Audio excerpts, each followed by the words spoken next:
Batman and Robin was released for the PlayStation 1 in the summer of 1998. It was developed by Probe Entertainment and published by Acclaim. Batman and Robin was the video game tie-in for the 1997 movie of the same name, directed by Joel Schumacher.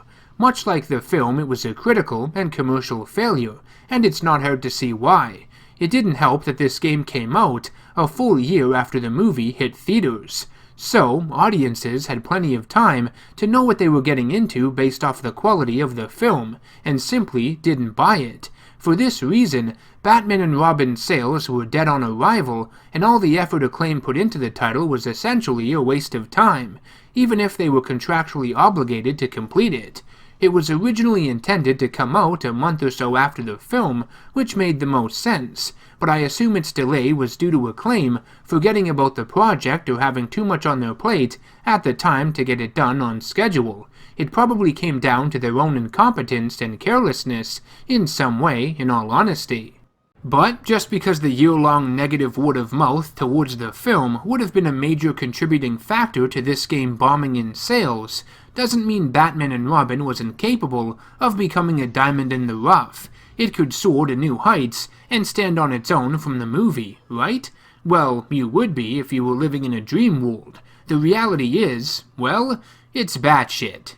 Now I have to give it some credit because Batman and Robin is pretty faithful to its film counterpart. The locations in the game look fairly accurate to the ones in the movie. The Gotham Museum, snowy cones, botanical gardens, the Turkish baths, that big statue with its arm out, even the Gotham Observatory at the end with the telescope. They even managed to throw in some new locations as well, like Axis Chemicals and Arkham Asylum, that were either briefly shown or mentioned in the film with the heroes absent, or were featured in previous installments of the franchise. The game's story takes place over the course of 3 days, or I guess, more fittingly, 3 nights. That's right, take it Batman Arkham, we've got 3 nights to contest with here, not just 1. Stick that up your pipe and smoke it. Anyways, the events of the game loosely follow those of the film. You go up against Mr. Freeze and his hockey thugs, and prevent them from stealing diamonds all over Gotham, ending with you beating the villain, destroying his freezing engine, and incarcerating him at Arkham Asylum. Then you must combat with the likes of Poison Ivy and Bane with their army of zombies and spiders, okay? Who plan on covering the city with plants using chemicals, or polluting the water supply or some shit. It's not explained very well. The final night has Mr. Freeze escape from Arkham, freeze the city, and it's up to Batman to stop him once and for all. Once you do, you simply throw the necklace that his wife Nora wore in the film on the ground in front of him, and he gives you those liquid vials. But instead of it housing the cure for McGregor's syndrome to save Alfred like it does in the film, here it helps melt the city somehow, or at least that's what the cutscene makes it out to look like. There are references to McGregor's syndrome in the game, Freeze's wife Nora, and even her necklace, but nothing involving Alfred or connecting any of this stuff together in any way, like that Nora has that disease and Freeze is trying to cure it, stuff like that. I mean, some of the clues might specify this, some I didn't find, but I feel the developers rely on the player having seen the movie first, which means they can throw a lot of that information under the rug. It's kind of lazy.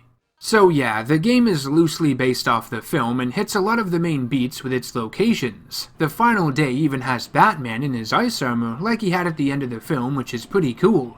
Mind you, if it weren't for the pre-rendered cutscenes sprinkled in throughout, you'd be kind of lost with what's actually happening. They're the backbone of this game's narrative storytelling because everything else gameplay-wise feels very shallow, repetitive, and lacks focus. The game doesn't really move the plot along that much with its gameplay. All that mainly just happens at the beginning and end of each day, with a simple cutscene or text on screen to tell you what's going on. That's it. Batman and Robin plays like no other superhero game I have ever played before. Most of the story events don't trigger by themselves like basically every other game in existence. You don't go from point A to point B with things just happening and changing as you progress. It's not scripted in that way. Here, certain events, such as a jewelry store robbery, will happen at a specific time, and you need to find enough clues to figure out what the villains are planning, when, and where. If you aren't at the right location at the right time and miss the event, then the villains win, and it's game over. Each day has a specific list of these events at different locations throughout the city, and every time you play, the order in which they can occur may vary. Sometimes you may arrive at a location early, and a cutscene that is supposed to happen doesn't. At this point, you have to open up your menus in advance time until it does. To collect clues and other useful items, you can defeat enemies or find them out in the city, which can then be pieced together at the Bat computer to figure out your next course of action.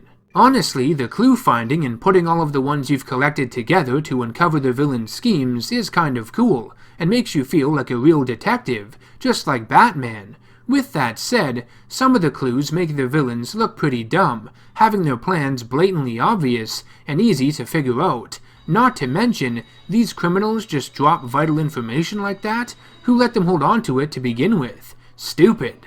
While I enjoy some of the detective elements and the real-time events are an interesting idea on paper, they overcomplicate everything and are completely unnecessary.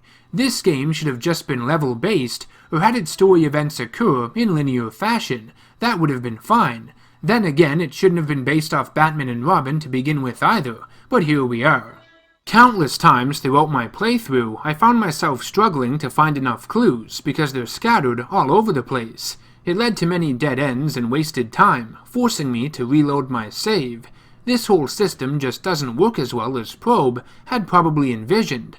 I found myself needing to skim through walkthroughs at certain points, which was a challenge in and of itself. Apart from the odd gameplay on YouTube, no one has really taken the time to write up an in-depth FAQ or anything like that, and I don't blame them. No one bought this fucking game, except me. Now? What in God's name was I thinking? I love Batman, and superheroes. I guess I like punishing myself with the artifacts of the past.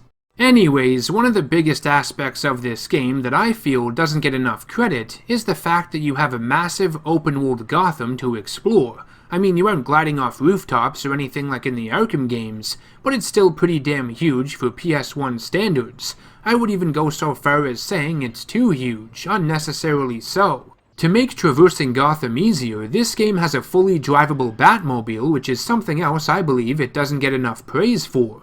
This was 17 years before we got the Batmobile in Arkham Knight, and I have to say, it's pretty damn impressive seeing it in a PS1 game like this, not to mention to this extent. That said, it's a bit of a clunky mess. Anyone who bitches about the Batmobile in Arkham Knight should play this game for 10 minutes. It'll shut them up in a hurry. It is fun driving it, I will admit, and visually it looks great, but its control is both slippery and stiff, if that makes any sense.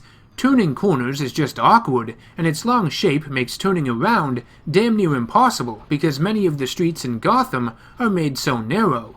Surprisingly, it appears to be equipped with a machine gun too, which allows you to blow up other cars, whether they are civilian or criminal. I feel like I'm playing Twisted Metal with all these explosions popping up around me. What happened to Batman's no-killing rule? And here I thought Clooney was the only live-action Batman that didn't get his hands covered in blood. I guess I was wrong.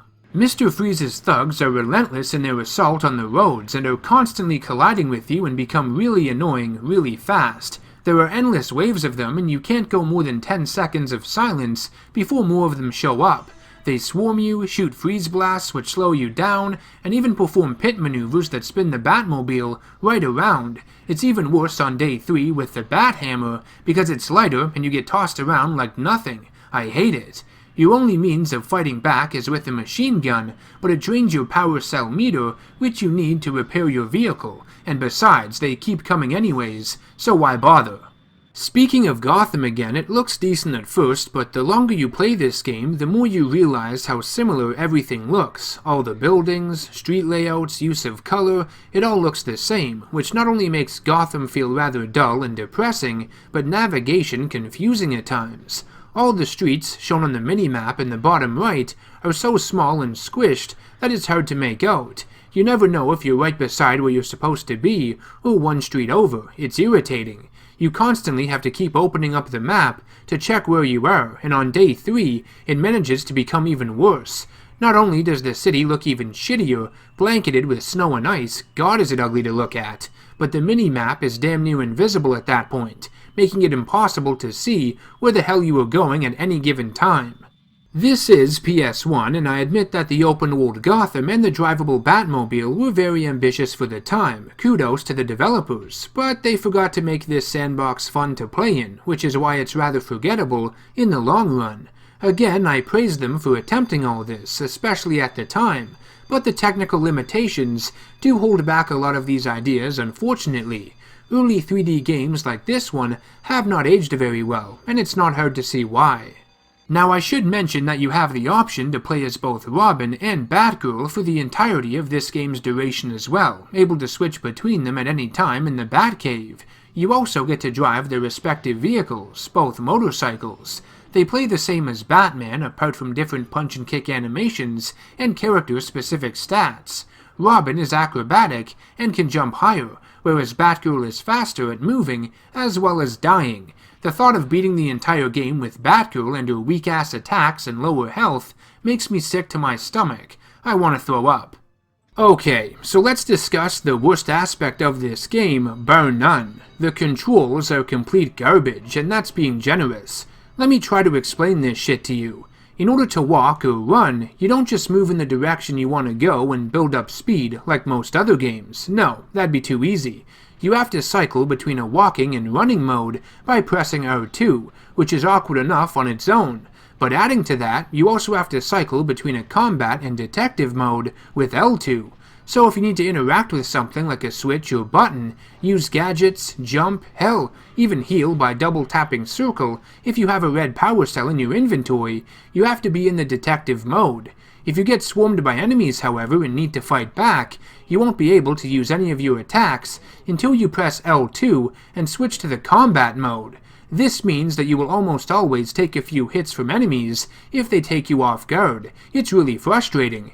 It doesn't help matters that the damage you take from enemies is quite a lot, and you can die within seconds if you aren't careful. Enemies seem to block way too much as well, and there is no option to change difficulties. This game is a hard son of a bitch at times. Enemies just seem to keep coming and pop up where you least expect them to.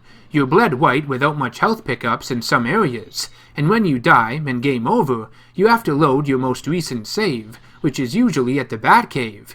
This means you have to exit the Batcomputer again and wait for the loading screen, run over to the Batmobile, watch a quick cinematic that you can thankfully skip, wait through another load screen, drive all the way back to the scene of the crime, which can take forever, bumping into walls and endless cars, trying to run you off the road, wait through another loading screen, advance time so the crime can actually begin, and finally you can try beating the event again. And if you die, well, god fucking damn it. Anyways, juggling all four of these modes with L2 and R2 and switching them out constantly to do different things is a huge pain in the ass. It becomes second nature after a while, but that doesn't justify this overcomplicated control scheme. I get that they might have had to implement the walking and running modes. Due to the PS1 controller only having a D-pad, it would have made things awkward, but they could have at least assigned the attacks to the square and triangle buttons and threw in a few combos that way. Not to mention, allow you to perform attacks at any time, not make you switch to a separate fighting mode to do so. It's annoying. Square could have also been the interact button too, and circle the way you throw batarangs, smoke pellets, and heal. Stuff like that. The control scheme they went with in this game is way too cumbersome for its own good, and brings the enjoyment level down in a big way. It should have been made much more simple, especially if kids were gonna play it. Okay, so the combat system found in Batman and Robin is a joke. You don't have many moves at your disposal, but even if they included 5,000, it wouldn't matter. Your attacks are useless, and the only one with any bit of power is the axe kick. You'll find yourself using it for the entire game, over and over and over again. I'm dead serious. Even the bosses will play the exact same way as a regular combat encounter, that is if you want to win. You have to spam this axe kick, or you will get your ass handed to you on a silver platter. Bane, Mr. Freeze, Poison Ivy, they can all end you within seconds if you fuck around too much. Speaking of the bosses, there is nothing to say here. Again, they all play the same. It's Axe Kick City, bitch. Mr. Freeze's model looks terrible, as if a little kid was dressed up as him or something, with goofy gloves and Arnold Schwarzenegger's face plastered onto a mask. His proportions are all out of whack. All he does is say voice clips from the film and grunt and groan while you kick him. It's actually quite funny. Sometimes he even cartwheels, for no rhyme or reason. I guess it's a dodge or something, but an odd choice to put in the game. I don't remember him doing that in the film.